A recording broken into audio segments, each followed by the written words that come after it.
wasn't shocking. These things happen. These things happen. What can you tell us about what went wrong in the marriage? I'll tell you that it wasn't some sensationalistic happening. Infidelity? No, absolutely not. Nothing sensationalistic. We do have fun together. Sounds really fun. Like, do we not have fun together?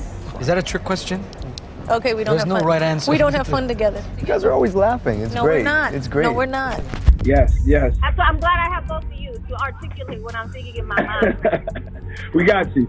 We got you. I like that. Hey, Diddy, I like that hat you're wearing. Why don't you let me see that hat? Marc Anthony finally breaks his silence, and what he reveals about J-Lo and Diddy will leave you shaken. Okay, hold on to your edges because what we're about to spill will flip your whole perspective on Marc Anthony, J-Lo, and Diddy. For years, everyone wondered why Marc Anthony, the king of Latin pop, kept his lips sealed about his ex-wife Jennifer Lopez and her messy past with Sean Diddy. We thought he was just taking the high road, right? Staying silent, raising his twins, sipping his cafecito, and letting the drama pass him by. But baby, the truth is darker than anything we could have imagined. Now, courtroom whispers from the Diddy trial are saying Marc wasn't just being classy, he was being silent. As in, there was allegedly a plot to unalive him. Why? Because he knew too much. Yup. Allegedly, J-Lo and Diddy were so desperate to keep their secrets buried, they tried to take Marc out, and suddenly that accidental backstage fall in Panama, it's not looking so accidental anymore. And let's not pretend like J-Lo just magically ended things with Diddy and then poof was married to Marc. That timeline was always shady. The switch was way too quick, suspiciously quick, like cover-up quick. So now that the Diddy trial is blowing up and the skeletons are crashing out of the closet, Marc is stepping forward and baby, he is not holding back. Let's rewind and set the stage. Marc and J-Lo looked like a Latino Hollywood fairy tale. Glamorous red carpets, award shows, and those beautiful twins. But behind all that sparkle, allegedly it was hell. J-Lo jumped from Diddy's arms straight into Marc's, and let's not ignore that overlap. People were already giving side eyes when she flipped from hip-hop to salsa like she was changing shoes. And look, J-Lo's been collecting husbands and engagement rings like she's Thanos, assembling the Infinity Gauntlet. No shade, but girl has had more rings than Tom Brady. Then her first husband, Ojani Noah, came crawling out the vault with tea so hot it would melt your phone. He claimed J-Lo was deep in Diddy's freak-offs and might have even been in one of those tapes. That's his word, but still, if it's true, that's nuclear. So the real question became, why didn't Marc ever speak up? Why did he just smile through it all, appearing on red carpets next to J-Lo like nothing ever happened? You broke like a whole bunch of people, didn't you? Yeah, well, I worked more than you. Vendido la mente. What? Too much talking. Next. That's the first time I've ever heard you say too much talk. Well, allegedly, it was all an act. Word on the street. Behind the scenes, Marc was living in fear. And not just any fear. We're talking about life-threatening fear. People started calling J-Lo Jenny with the Glock after some shady business at the 99 Club. And that nickname didn't come from nowhere. Marc knew too much. Way too much. Let's go back to that timeline again. J-Lo breaks up with Diddy publicly right when his legal troubles start bubbling, especially that 1999 club shooting that nearly tanked his career. It wasn't some sweet breakup, it was survival. J-Lo dipped because Diddy's gangster image was becoming a liability, but get this, her relationship with him, people now say it was never about love. It was about control. Diddy has a long history of mentoring artists, Mary J. Blige, Usher, Justin Bieber, and yes, J-Lo. She was signed to Epic Records under Sony, which also owned Bad Boy Entertainment, so she was already in his pipeline. Her rise wasn't just talent, it was strategic grooming. Allegedly. Because he helped me a lot. He was kind of like a mentor in a way. Not a mentor, but like guided me. But he had also, a way of communicating that put it very plainly, like, that sucks, don't do that. Or you need to do this, or you need to do that. Don't forget. Like, and I was smart enough to sponge up the things that were useful. And when J-Lo talks about Diddy today, it's not like she's reminiscing about a long-lost love.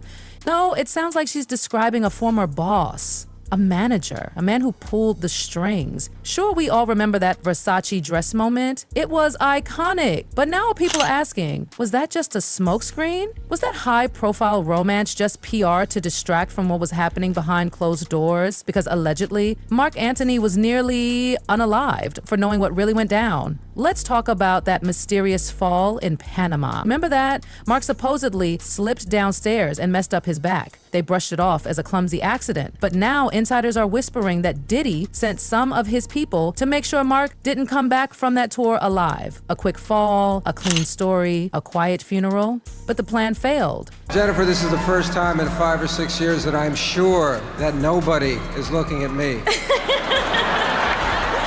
That's very sweet of you. Marc survived, and the timing, too perfect. It all happened while rumors about Diddy were heating up. Way before Cassie, way before the lawsuits, Marc allegedly had the receipts, enough to put Diddy away for life.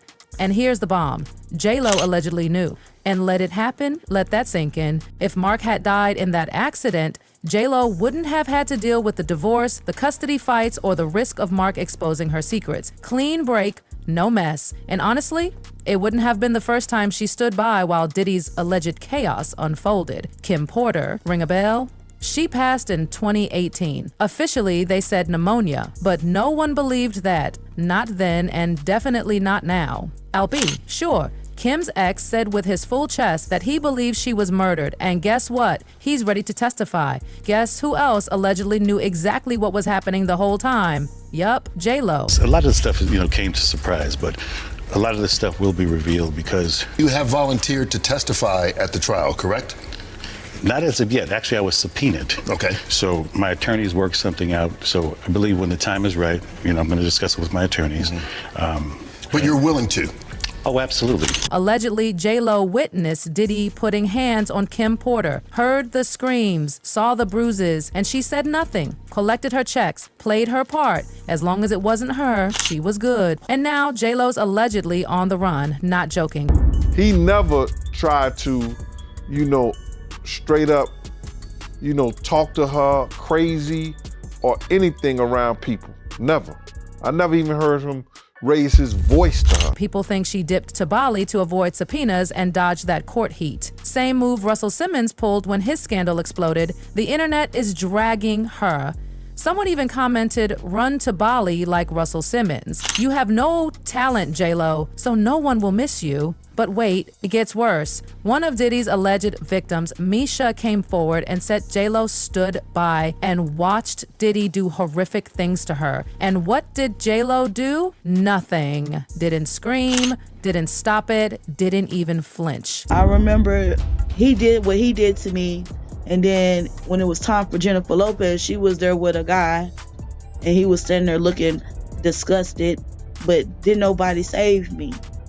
She stuck that glass in me, and after that, my eyes were booked the whole time. So now people are saying, maybe J-Lo's been complicit all along. And here's the creepiest part. J-Lo once hinted in interviews that she was in an abusive relationship, even mentioned it in her book, but she never said who. Guess who people think it was? Diddy. It's a lot to overcome. It takes a lot of strength to overcome those things in your life, baby. Everybody knows. We've all been through stuff like that, you know what I mean? And guess who else allegedly saw the truth behind closed doors? Marc Anthony. Just like Cassie had footage of a Marc allegedly saw video of Diddy laying hands on J-Lo. So why didn't he speak up?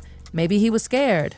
Maybe he was threatened. But now the silence is over and fans want the truth. People are begging J-Lo to come clean, to stop dodging, to stop hiding. One fan said if anything like what happened to Cassie happened to her, she needs to tell us. She needs to finally expose what happened with Sean. But J-Lo, radio, silent, not even a shady Instagram post, just vanished. And her silence, it's screaming guilt. And baby, if there's one thing that could blow this whole J-Lo Diddy house of cards to pieces, it's the 1999 nightclub shooting. Because let's get one thing straight. That shooting, it was the moment that changed everything. And if that case ever gets reopened, and all signs say it might, both Diddy and J-Lo could be done. Let's jog your memory. Shine, yes, that Shine, took the fall like a soldier, did 10 years behind bars. Never snitched, never slipped, never sang. But Diddy and J-Lo, they dipped on him so fast you'd think they were in a sprint relay. Left him high and dry. And guess what? The fall means not snitching, not getting your friends in trouble. Even today, I wouldn't want to do anything to get anyone. Now Shine is out here doing interviews saying he forgave Diddy, but also made it very clear they ain't friends at all. So maybe Shine isn't looking for revenge, but Those witnesses, whole other story. It was just craziness. All you hear, pow, pow, pow. Next thing I know, me and this nigga on the floor, looking at each other.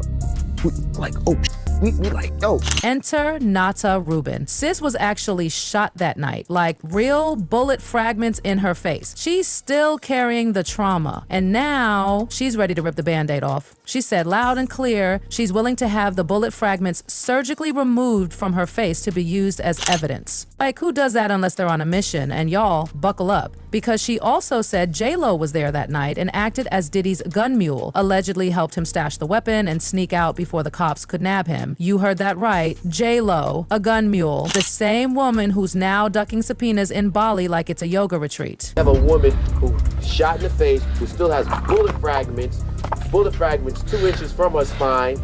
She has 2 children. She has her own business. What is she to do now? If I didn't suffer, I'm willing to have a doctor remove a part of the 9mm bullet in my face so that they can use it as evidence if need be for this trial. And it may cost me my life, but that I'm willing to do. Now imagine this. All that mess, all that chaos, all those freak-offs and secrets. Marc Anthony may have learned it all during Pillow Talk. You know how it goes. Late night confessions, baby, I've never told anyone this before kind of moments. If Marc knew even a fraction of how they allegedly plotted that shooting, how they cleaned it up, how they skated away scot-free while Shine sat in prison, then he's been holding onto a ticking time bomb, which would explain everything. The fake smiles, the awkward interviews, the accidental fall, the years of eerie silence. If he had real evidence, or even just the story, then D-Lo and Diddy allegedly had every reason to make sure he never talked.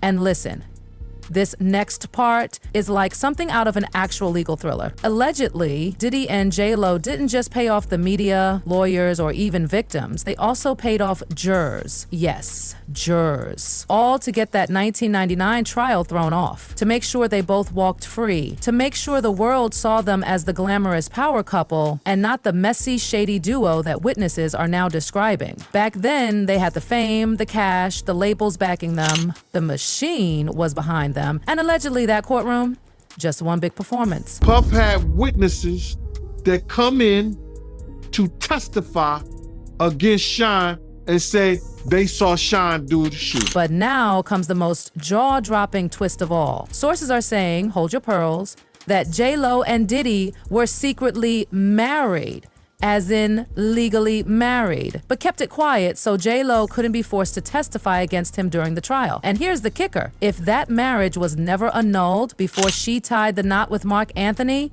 then baby, she was committing bigamy. And Marc? He's been sitting on a damn nuclear bomb this entire time. Because if the truth about that hidden marriage comes out, that she can't testify, excuse unravels in real time, the whole strategy collapses. And when that cover-up crumbles, the feds are gonna swoop in so fast, it'll make TMZ look like amateurs. And then there's also the rumor that got covered up very quick on why she didn't testify at the trial on Diddy's behalf or anyone's behalf for that matter.